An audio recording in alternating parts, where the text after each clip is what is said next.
Blue Protocol's Star Resonance entered closed beta with a question we've all asked before. Is it free to play or free to pay?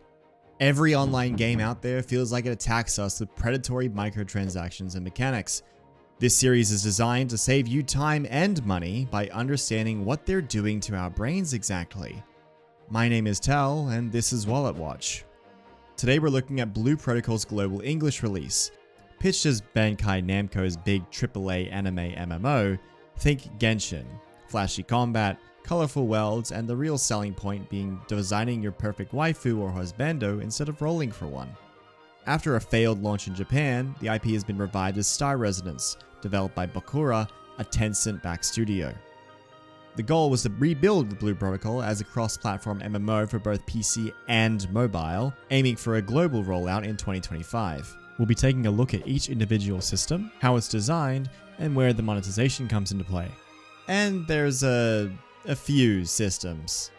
We'll be going through them as they're interesting to the player so we can answer the question, is this game pay to win? If you know how the game plays already and want to skip to the monetization, go to this time. When you first get into the game and make your character, there are no limits to customization, and I'm certain people far more creative than me will have a lot of fun creating and sharing characters. You can change anything about your character at any time, other than the body types and gender, with a Reforger and hairstyle voucher. The last thing you'll do is to choose one of the 8 classes you'll play, each of them having 2 specs. One of the core features advertised about the game is the ability to switch classes at any time. The classes, however, are locked behind an item called a Hero's Radiance, which can only be obtained through microtransactions, or about a week and a half per class if you're free to play. This also comes at an opportunity cost for your progression, which we'll see later. You do get 1 free Hero's Radiance at level 21. Once you get started and go through some of the introductory quests, the cash shop is opened up, and okay, there's a lot here, so let's look at more of the video game first. The main quest line takes you through some combat, solo instances, cutscenes, and a whole lot of dialogue before hitting a time gate, if playing right out of launch. This time gate prevents you from leveling up any further and limits progression. You can technically get experience from things that aren't quests, but when quests give over 1 million experience, daily rewards give 6 million, and killing a mob gives 12, it's no different to killing boars in a forest. After this, you unlock most of the game's progression mechanics. Each class has a talent tree which you can spend points on, unlocked through leveling up and quests. It can be 100% completed over time, can be reset freely, and each class spends its own pool. Individual skills can be leveled up using Luno, the game's soft progression currency. They can also be upgraded with class books, obtained through various daily activities and weekly caps. Unlocking a new class will likely cost a lot of Luno to bring up to speed if you want to play more than one, but it appears to be pretty manageable so far. Equipment is obtained through dungeons as well as through daily and weekly activities. You can then enhance them to increase and reroll substats.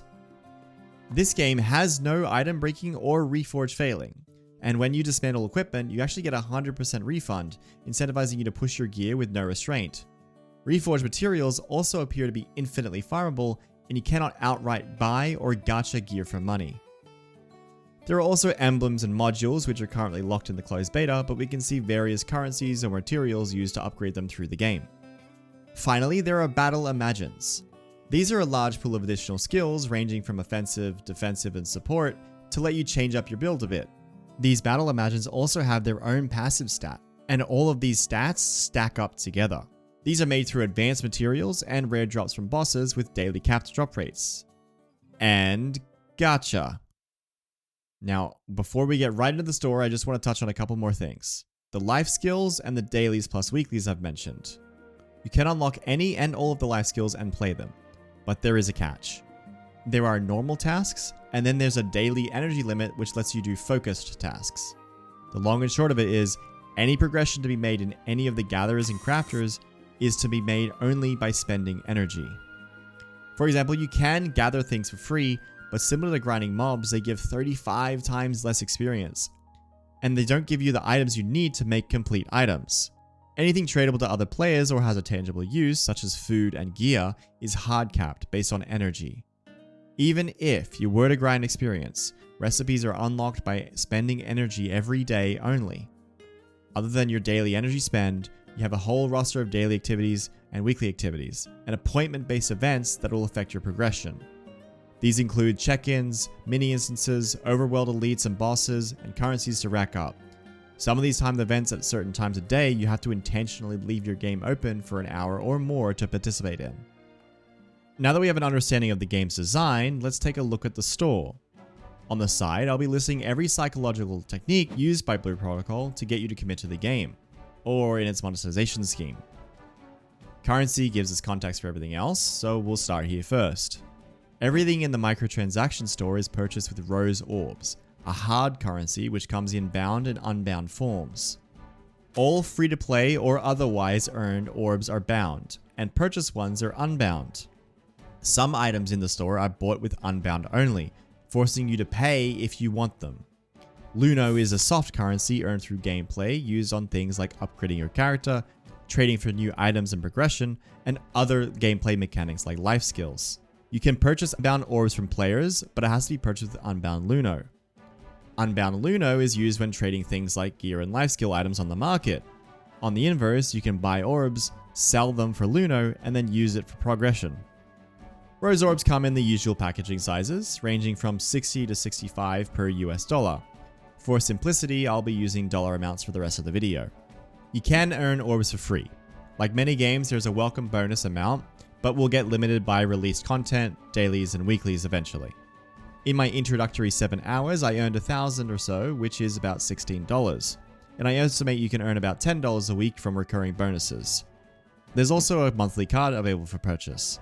You get $5 worth of orbs for buying it, and $1.50 worth for logging in every day. It's worth noting that in this instance, only the initial 300 orbs are unbound, and the rest are bound. One last purchasable item is a Season Pass, which doesn't offer any orbs, but does give bonus materials and currencies which you can use for additional progression beyond the usual caps and limits. It's also the only source of extra life energy, which lets you progress your life skills faster than anyone who didn't buy the pass. To start off with, there's a rotating 90% offer on some cosmetic items. Cosmetics are a running theme with Blue Protocol's monetization, and none of them ever offer any stat bonuses. These Style Vault deals can only be bought with unbound orbs, meaning you must spend at least $1.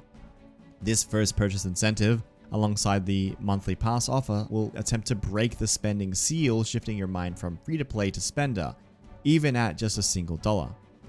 There are additional fashion store deals with sets, pieces, and accessories. Some outfits can be bought with bound orbs, but for the most part they are unbound only. These outfits range from $15 to $30 each, with an occasional expensive one requiring a $50 purchase. The fashion store also has a convenience monetization in the form of a mount, which is faster than the lower tier mounts you get for free. Notably, it's also not even the fastest, requiring at least a $50 purchase, because the true fastest ones are through gacha. In either case, the mount speed should have pretty little effect on actual gameplay, but it's worth bringing up. The mystery store has some daily purchases on progression items such as materials for images and Luno, but won't significantly affect progression and are targeted for whales. The colorful store has a wide range of free-to-play purchasable fashion, unlockables, and resets. All of this is fairly innocent, about $11 for each class unlocker, $2 for resetting your looks, and $3 for resetting your life skills. However, the most nefarious out of all this is right here, the Meow Lux Wish Coin. Take note that you can only buy 3 of these a week with free-to-play currency, and the rest are paid only. Alrighty, let's talk gacha. Each gacha in this game has an 80 pull pity system, separate on each banner. Every pull is $2.50 USD. If you hit a rare or pity, you're guaranteed to get what is shown, and pity does carry from one banner to another in the same category, such as mount or outfit. If you're not lucky, you'll be looking at $185 USD to get the item guaranteed. But because the cosmetic banners are paid only, except for the 3 per week for free to play, many players will be coerced into a break point where the banner is expiring and they've exhausted all their free pulls. As you do pulls on the outfit and mount banners, you'll get premium cards and vault cards used on exclusive other outfits. As you collect outfits, you level up your membership card, which is a VIP system that rewards players who have large collections with coins used on other exclusive outfits, hairstyles, and mounts. Battle wheels on the Battle Wheel Gacha can be purchased with bound orbs. Here you'll also be able to choose from these main character wheels to aim for with your rare pool. The concern here is that each of these character wheels are far more powerful than the others. They all offer up to a 15% primary stat boost, and their effects range from a party revive or an invulnerability. This one gives up to 100% cooldown reduction to all allies for 20 seconds. You can earn these for free, but you do need to get lucky and get these fragments from capped boss drops. Assuming you get 3 a day, that's over 3 months for a single wheel, and all of these cap at level 6. You can sell life skill items or cosmetics on the market to buy things like wheels, but these character ones are not listed there either, so they're intentionally exclusive. This also opens the door for other potential abusive banners in the future. The convenience of being able to buy wheels in-game is a double-edged sword, in that a player can swipe, sell orbs to other players, then simply buy the wheels that you want. By stacking battle imagines and their passives, you can become more powerful much faster than a free-to-play player can. This issue worsens when you look at the top end of the current China servers, where without the highest tier battle imagines, top groups will gatekeep players without them. This might not end up being as common on Western servers, but I still wouldn't be surprised because we see it in games such as Lost Ark. Now let's look at how they've designed the gameplay systems to keep you around. The game pushes you to log in every day through pretty much all of its progression systems. Daily and weekly activities keep the rewards flowing, but more importantly, feels punishing if you miss one. Because progression and experience are almost exclusively from dailies instead of just grinding, it can feel punishing to miss a day as you'll no longer be ahead of the curve. Additionally, starting later on, your progress will be capped. I estimate these activities to rack up to about an hour a day to start, but probably faster once you get used to it and people gear up to get through dungeons faster. The game also has multiple schedules where events can only be participated at certain times of day the game dictates. Guild events during these days, AFK events during these hours. Not participating in these events will mean you will miss out on these rewards, and it can affect your progression. The game also forces you to check in at a later date by time gating its progression on launch. This is pretty standard, so no-lifers don't smash the endgame before the average player is caught up, but this game locks the quest line to every day, which might be frustrating to some people. Despite being a completely cooperative game, falling behind on these rewards can feel like you're missing out on some of the bleeding edge content if you're not checking in every possible day and doing your dailies and life skills.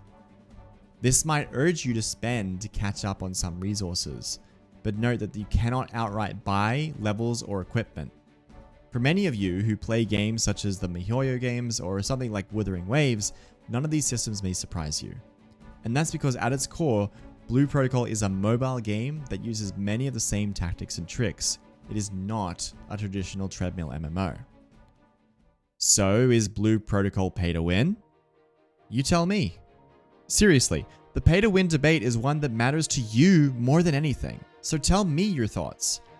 If you swipe, you get access to some very powerful battle wheels, but these only affect PvE team content and not PvP. You can also grind them out yourself. You can gacha a mount that is faster, but is that really important? You can buy to speed up some progress, but most progress is rate limited anyway. This can go on forever, around and around in a comment chain 100 replies deep. This is not a review on any of these patterns I've talked about today. My goal is to keep you informed about industry tactics so you can know how they're used against you. Yes, that outfit is only $1, but they want you to spend that $1 as it primes you to spend $150 later because you got some bad luck on the latest banner. Everyone's tolerance to this is different, and I want you to decide. Hopefully I've given you enough information on whether Blue Protocol is worth your time and money, or to watch your wallet.